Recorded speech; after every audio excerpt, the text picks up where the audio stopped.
Part 3. Parents who force their children into the psychiatric mess should have them permanently taken away and legally banned from parenting. Better yet, criminalize rogue psychiatry. I still have records about me which supposedly chronicle my entire life and are filled with ignorant opinions, lies, and slander. This 35-year-long rap sheet labels me as defective instead of the perpetrators of this bile. If parents love their children, why send them to psychiatrists and psychologists to change their vital personhood? Instead of comforting those with ongoing sadness, which would likely solve the problem, cold parents, teachers, and employers generally don't want to deal with it. They shirk their responsibility and throw the person to psychiatrists and psychologists. Many parents never wanted to hear about anyone else's problems. They went beyond uncaring, stating that hearing about someone else's problems was like that person so-called vomiting on them.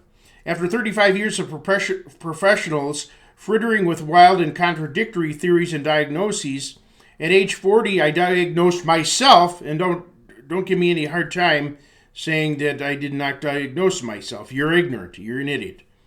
I diagnosed myself with autism spectrum disorder, which diagnosis everyone immediately fell in line with. This shows how blithering and incompetent the psychiatric profession is. Yet boys being medicated to blend in with girls is now commonplace, instead of having separate boys and girls schools and enough special education schools. Besides the school system, many churchgoers have also swallowed lots of psychobabble. Healthy alternatives. Much of what psychiatrists do can easily be accomplished by standard practice medical doctors. Often, patients see their primary care physician for simple problems, which physician shirks that simple responsibility and refers them to a psychiatrist or psychologist. The psychiatrists/psychologists often spend the psychiatrists, the psychologist will give you almost an hour. They call 50 minutes an hour. They try to cheat you in every way they can. The psychiatrist, though, will spend usually only 15 minutes with the patient, maybe less, or 10 of which are used up with making, or pissed away just for making sure the patient's insurance covers the bills. And then that's really helping, just collecting the money. Prescriptions for medication are quickly prescribed. If the problem is so-called depression, any number of obsessive-compulsive behaviors, panic attacks, bulimia, or premature ejaculation, serotonin reuptake inhibitors, SSRIs, such as fluoxetine, paroxetine, sertraline, citalopram, which have various brand names, such as Prozac is a famous one, are almost invariably prescribed. These drugs help greatly, but since they're as harmless as over-the-counter medications, and the complicated process by which they work is already understood, a high school graduate could competently prescribe them. Even if powerful medication with side effects is necessary, there's no reason why standard medical doctors cannot prescribe them. Nobody has mastered the human brain to ensure precise diagnoses anyway. Since psychiatrists regularly misdiagnose patients and prescribe the wrong medication, let's eliminate the pseudo-specialists from the doctor-patient equation.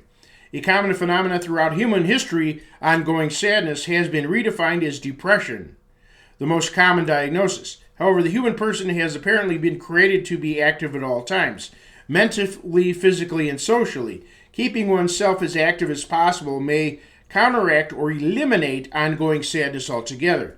Regardless, happiness, which could be a bad thing, could be because it's complacency. Of course, everybody wants to be happy, but unnatural happiness is wrong, of course. Only natural happiness. Happiness should come through achievement, not from brainwashing oneself with the so-called power of positive thinking or by taking so-called happy pills. Without achievement, unhappiness is unnatural. We want to be happy, but we got to achieve as best we can.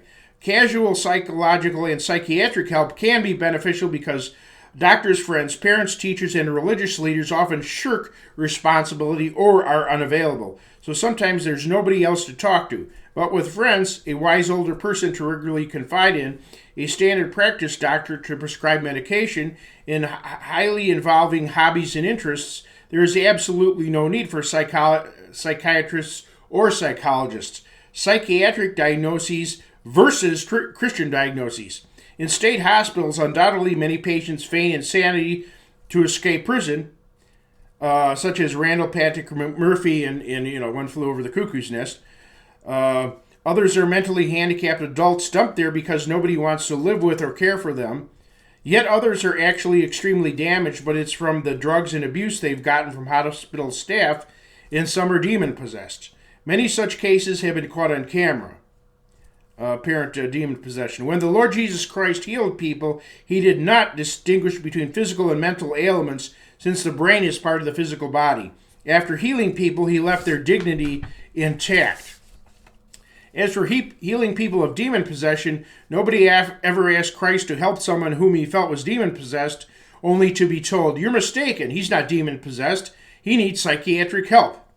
Modern specialists state that certain types of mental conditions can be confused with demon possession, which is like rediscovering electricity. We've known that forever. Since 1573, decree of the Synod of Reims, churchmen warned about the danger of mistaking mental conditions for demon possession long before psychiatry debuted. Stay tuned for part 4.